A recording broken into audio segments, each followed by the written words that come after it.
Morning, everyone. Thanks for coming to this session. My name's Pete Dawson. I'm the Built Environment Manager at Place Services, and this is Laura Taylor-Green, Head of Public Health and Wellbeing. We're going to take you through a quick case study on a project we worked on last year and some updates we're doing this year.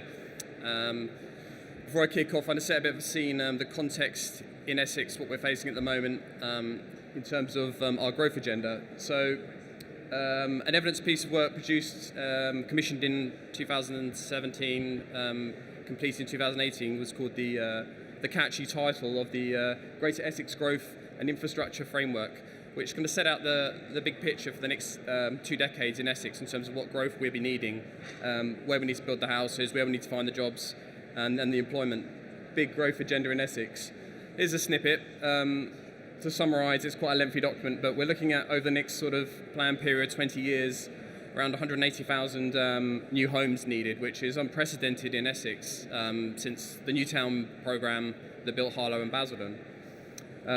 That's looking at around just under 300,000 new people, which is quite a lot considering that Essex is still a 70% rural local authority area. So with this picture and the context of this big growth, we want the growth, it has to be the right growth in the right location to the right quality. So we set about thinking about how we're going to manage and control some of this to make sure that we get the best development in the county. We asked ourselves some questions in late 2017 about how can we raise the quality of development in Essex, how can we achieve this positive change, what tools and guidance can we use, and what does best practice look like.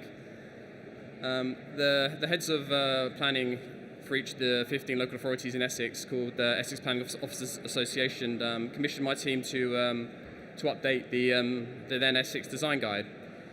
The legacy of the design guide, if you know about it, goes back a number of years. This brown cover here is the cover of the original 1973 version, which is nearly pushing 50 years old. This was produced when flares were in fashion, The Dark Side of the Moon came out, and Sunderland won the FA Cup. So you can imagine how old the document is. But we found that it's still really relevant today. This is a snippet from one of the pages which shows some urban design layout principles that most local authority planners still use today to determine whether or not a development meets the criteria of best practice that we'd expect. So this image in particular shows some layout with some key viewpoints, general perimeter blocks approach. This design guide was updated in, again, another 20 years later in 1997. This is a cover of that document. This one started to create a little sort of a pattern book approach to some typical scenarios that development might need to solve in terms of recognising what was good and bad, some typical scenarios around this instance, parking and how to address the street frontage. So some tools people could use to develop and build to best practice design principles. Looking back and on reflection, that design guide became a bit of a pattern book for development that sort of followed the sort of Essex vernacular style. So if you drive around Essex in certain parts, you'll see development that was really context driven, but to a certain Essex vernacular that maybe didn't reflect the whole context of Essex, just focusing on maybe the northern areas of Essex around Colchester, Alresford and Braintree. Since then, though, the design guide has been used in a contemporary way, which I think is more akin to its purpose in terms of taking some design cues, referencing certain materials, but then evolving the design to be recognising, contemporary architecture or just different innovative design. This is a picture from Newhall, the Chase. This was early 2000. This scheme. You can see the materials they've used reference maybe the Essex palette in terms of some of the render, the clay ped tiles, and the red brick. But it's got the barcoding on the end of the gable, which is a bit Marmite to some people, but it just shows that people are thinking with the design guide as a sort of a guidance rather than a sort of pattern book that you had to slavishly follow. Recently, we've had some really good schemes built around the design guide or influenced around the design guide. This is the Hills development in Saffron Walden called the Avenue, which is used quite a lot to demonstrate how the design guide has been used to sort of develop its approach to design. And then more recently in Thurrock, Bell Phillips Architects have built some fantastic, designed some fantastic developments that we're referencing in the design guide as ways that the design guide can evolve into a more contemporary way, recognising the context of that particular place. So we launched the updated design guide in nearly a year ago last week here down in London. The main difference is that we've turned it onto an online resource document now, so people can access it online rather than a hard printed copy that will become quite quickly out of date. Based on the current analytics of that website, we have around 2,800 visitors a month to the website, and we've got around 400 signed up users, so we can regularly update them on the changes that we make to the design guide in terms of some of the new themes that we're adding in. The main themes that we added in to the design guide after sort of refreshing the approach were health and well-being, aging population, active design principles, garden communities, and various other updates that bring the design guide in line with national and local government policy. We had a lot of support from Sport England, and they've used the design guide now as a sort of a case study for how we embed active design principles and health and well-being into design guidance. Now I'm going to hand over to Laura to take you a bit more in depth into some of the health and well-being elements of the design guide. So the health and well-being theme of the Essex Design Guide can broadly be made into 7 areas specifically. So we've been working with Sport England around active environments, so getting people more active and also looking at sport facilities. And we've incorporated active design principles throughout a lot of the work we're doing with the officers of the Planning Association. Looking at active travel and sustainable travel options, the design of homes and spaces, access to open, green and blue infrastructure, access to healthier food environments, and also around, as Robert spoke earlier, around restrictions around fast food outlets, access to education, training and employment, and then access to NHS infrastructure and health facilities. Now, all of these are classed as the wider determinants of health, so all of these elements have an impact on the positivity that people have around their health and well-being. The element of health and well-being in the Essex Design Guide was led by a group of experts who came together who are working in health. So the NHS, Public Health England, Public Health and local authorities all came together to help support the development of this theme. So these are the active design principles that Sport England have been working on and promoting across the country. Essex is a pilot site for a local delivery pilot, and we're working around the theme of active environments. There's a checklist that supports the 10 active design principles that can easily be looked at when making applications in planning and making an assessment of whether the active design principles have been incorporated into planning applications. There's a huge amount of momentum and forward thinking around health and wellbeing in planning. And I think this really started in the MPPF of 2012, and again with the new iteration of the MPPF in 2018 around Chapter 8, which is around creating healthy and safe places. Public Health England have been involved in the development of the Sport England active design principles, but have also been producing a lot of guidance for urban designers and planners in recent years, and this includes around limitations around fast food, also around access to green space, and they've been doing that in partnership across the country with different academic organisations.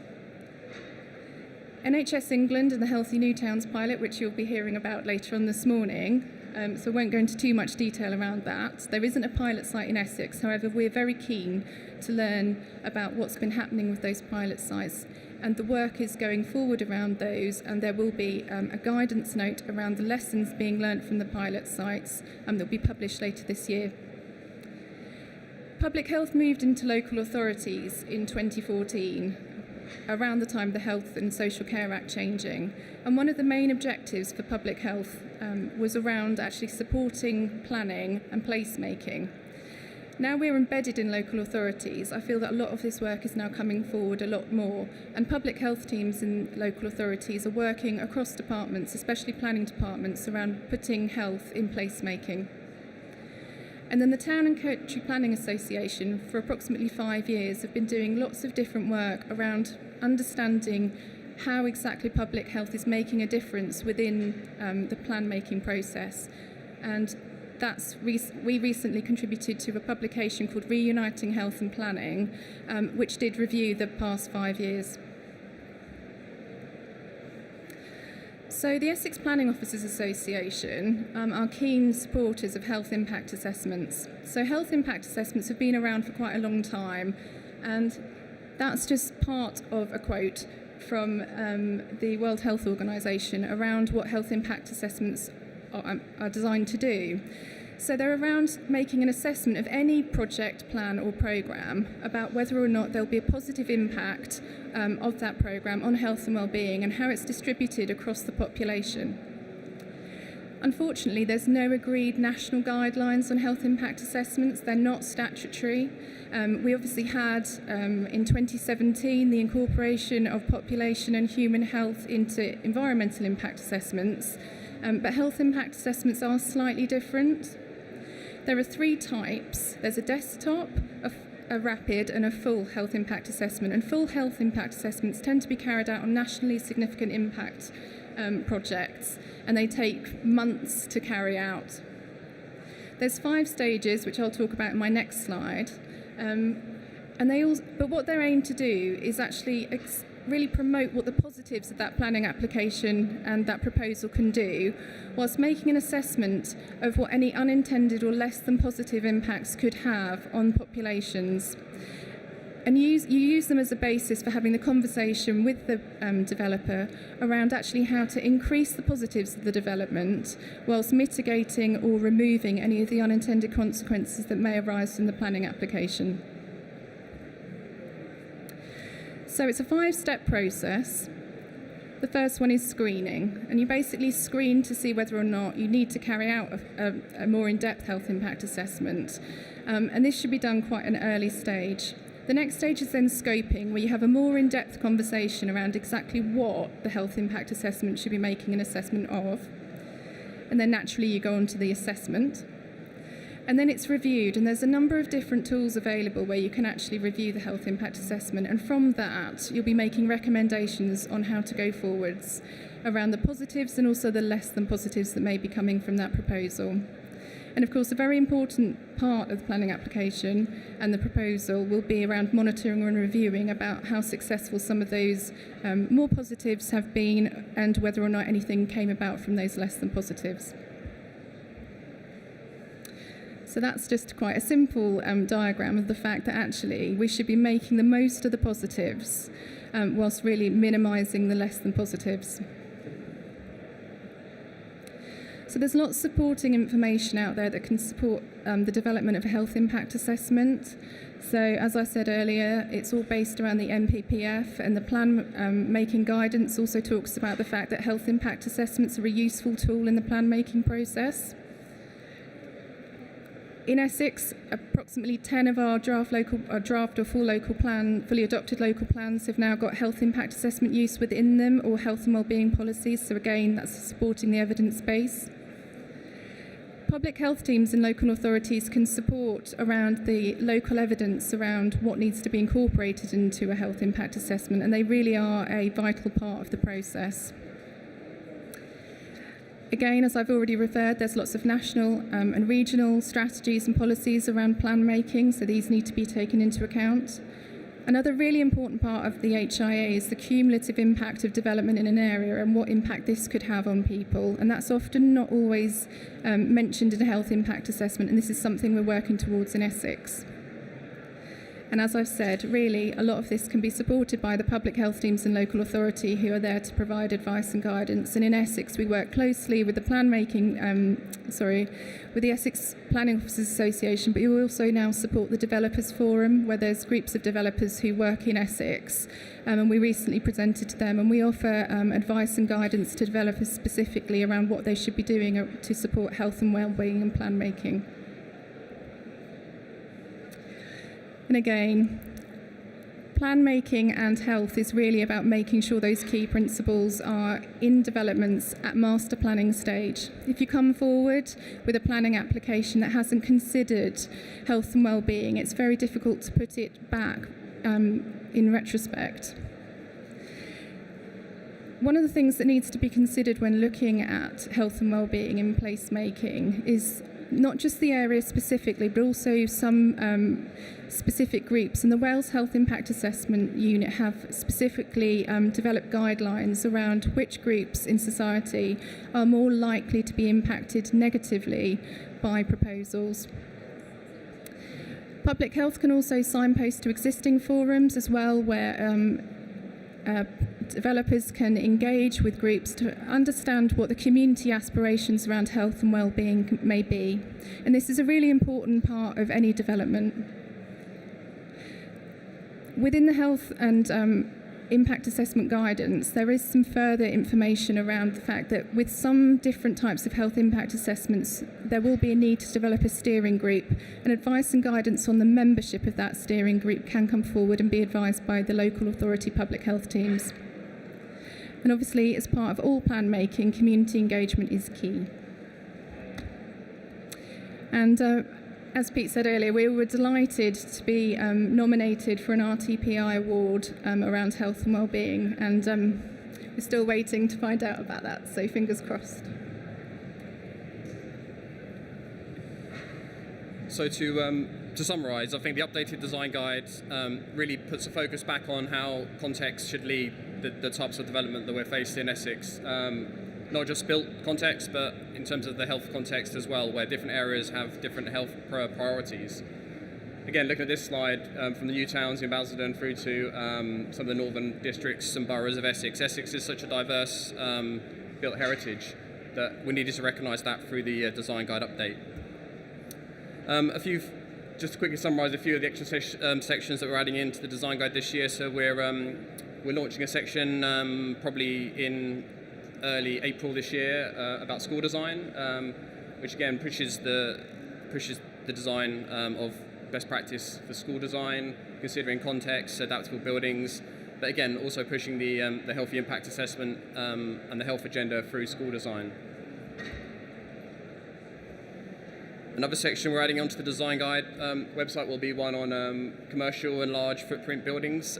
We expect with the growth in Essex over the next few years that there's going to be a lot more of these big sheds popping up, so we really need to put some guidance in place to ensure that it's best practice, fits the context, and is certainly evidenced well through landscape visual impact assessments. Again, these will all be subject to a healthy impact assessment review. And then finally, we were asked to do a section on gypsy and traveller sites, again providing some best practice to local authorities on how to handle some of these, and again healthy impact assessments will be embedded and run through this guidance.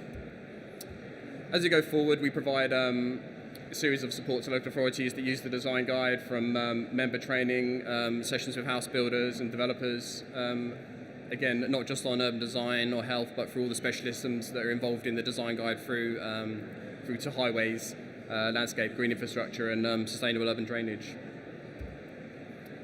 There are contact details. Have a look at the design guide website. It's essexdesignguide.co.uk. You can register to have a look at it, or you can just dip in and out of it as you see fit. And at the bottom are mine and Laura's email addresses if you want to get in touch for any more information. Thank you.